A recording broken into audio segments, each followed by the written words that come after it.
कहीं आप भी अपने बच्चों के परसेंटेज सोशल मीडिया पर शेयर करने में जल्दबाजी तो नहीं करते? 95% आए, 90% आए, 99% आए, बड़ी खुशी होती। देखिए, स्वाभाविक भी है, लेकिन यहाँ मैं आपको आज जो खबर बताने जा रहा हूँ वो एक पत्रकार के नाते नहीं, एक साइकोलॉजिस्ट के नाते, एक मनोवैज्ञानिक के नाते बताने जा रहा हूँ। ये भी मेरे जीवन का एक विषय रहा है और मनोविज्ञान में इस बात को बहुत महत्वपूर्ण माना गया है।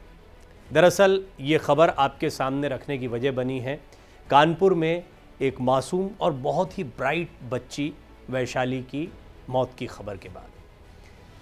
ये मौत स्वाभाविक मौत नहीं है, दरअसल ये खुदकुशी है। वैशाली क्या अपनी एजुकेशन में अच्छा नहीं कर पाई? वैशाली ने 92% हासिल किए CBSE 10वीं की परीक्षा में, जो कि किसी के लिए भी ड्रीम मार्क्स हो सकते हैं, लेकिन वो इससे असंतुष्ट थी क्योंकि उसे 95% चाहिए थे। सुनने में आपको थोड़ा सा चौंकाने वाला लग सकता है। देखिए, जब तक दिमाग पर नंबर हावी ना हुए हों, ये बात बड़ी अस्वाभाविक लगती है कि कोई इस बात पर भी खुदकुशी कर सकता है। क्या किसी के लिए 2-4% के मार्क्स इतने महत्वपूर्ण हो सकते हैं? लेकिन अब ज़रा उस दबाव को महसूस करिए जो आज समाज में बनता चला जा रहा है इन्हीं बच्चों पर। दरअसल मार्क्स से बच्चों को कंपेयर करना ये एक आम दौड़ बन गई है और उसमें भी हम देख रहे हैं कि 90, 95, 98 ये ऐसे प्रतिशत हो गए हैं जो आम तौर पर बताने लायक माने जाते हैं, नहीं तो इससे नीचे कुछ बताने लायक नहीं माना जाता है। एक समय था कि प्रथम श्रेणी में उत्तीर्ण हुए या फर्स्ट क्लास से पास हुए हैं, इसको बड़ा इम्पॉर्टेंट माना जाता था। आज मैं देखता हूं कि सोशल मीडिया प्लेटफॉर्म्स पर बाढ़ सी आ जाती है।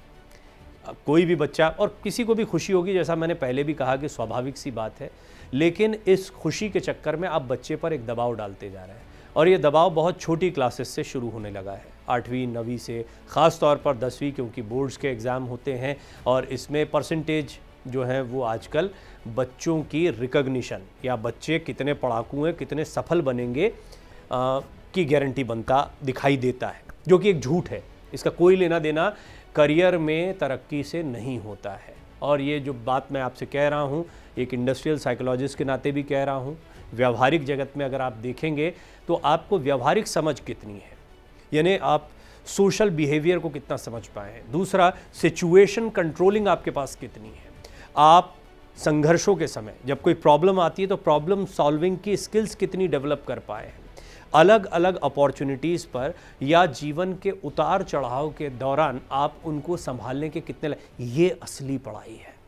असली मार्किंग यहाँ होती है, लेकिन ये किसी स्कूल, कॉलेज, यूनिवर्सिटी से नहीं मिलती है। इस वजह से इस पर ध्यान नहीं होता है और हम भी बच्चों को ये सिखाने पर बहुत ज़्यादा ध्यान नहीं देते हैं।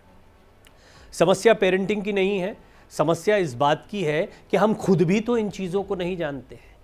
आप जिस परवरिश के दौर से गुजरे होते हैं, फिर आज जिन हालात में होते हैं, वही बच्चों पर थोपते चले जाते हैं। आपकी पेरेंटिंग की दिक्कतें चाहे जो हों, आने वाली जनरेशन जिसको हम जेन ज़ी कहकर बहुत प्रमोट करते हैं, उसके साथ में ये नंबर गेम जो है बहुत परेशानियां पैदा कर रहा है।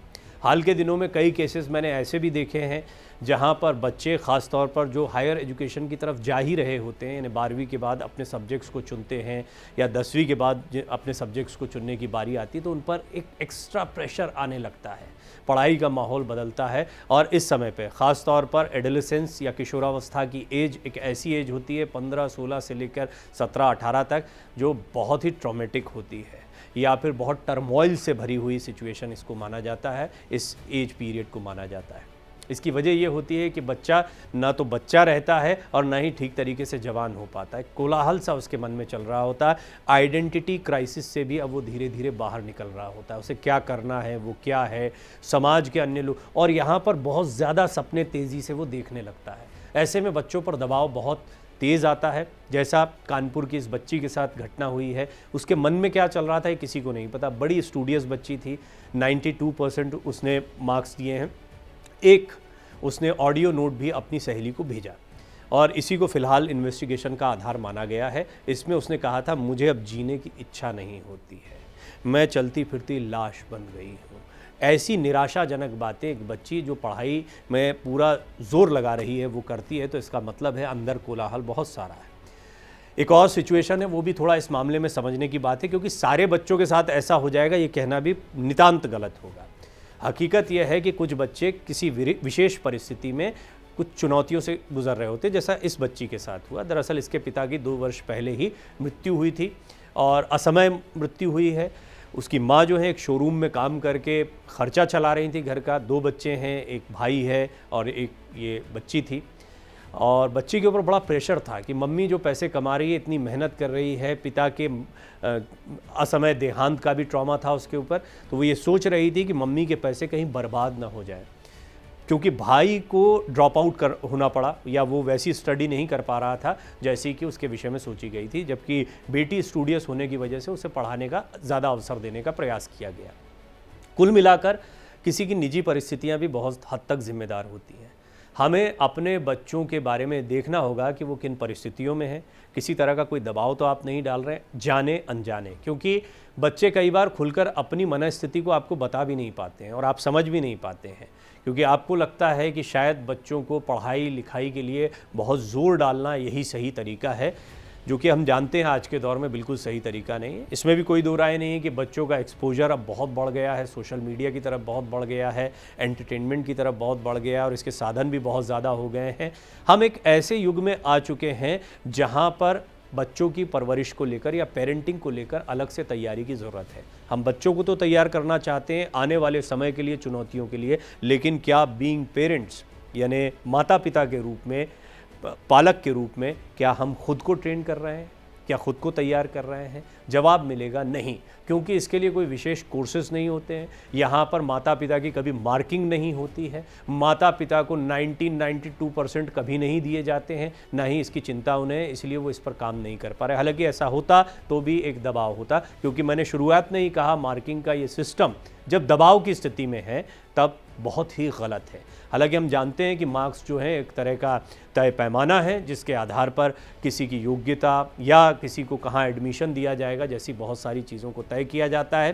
लेकिन एक बात ध्यान रखिए, मार्क्स सब कुछ नहीं होते हैं और ये इतिहास बताता है या आपके इर्द गिर्द की कई शख्सियतें बताती हैं कि जिन्होंने स्कूल में बहुत अच्छे मार्क्स नहीं भी लाए उनको आज समाज में बड़ा सम्मान हासिल होता है। जो बहुत अच्छे मार्क्स लेकर आ भी जाते हैं वो भी जीवन में कुछ ऐसा बड़ा नहीं कर पाते या कई बार अवरुद्ध हो जाते हैं कहीं पर जाकर, क्योंकि मार्क्स के पीछे रहे।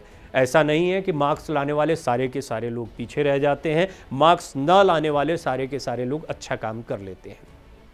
बैलेंस बनाकर रखने की ज़रूरत है। इस रिपोर्ट को आपके सामने रखने का मकसद ये है कि बच्चों पर यह दबाव नहीं होना चाहिए। कानपुर में बच्ची के साथ जो कुछ हुआ है वो एक बार फिर हमें जागरूक करता है। ये कोई पहली और आखिरी घटना नहीं है। आखिरी हो इसकी तो मैं उम्मीद करता हूँ, दुआ करता हूँ, लेकिन ये पहली घटना नहीं है। ऐसी कई घटनाएं हो चुकी हैं और बच्चे इतना एक्सट्रीम कदम नहीं भी उठाते हैं तो हमने कई बच्चों को देखा है जो सिजोफ्रेनिया, डिप्रेशन जैसी परेशानियों का शिकार हो जाते हैं।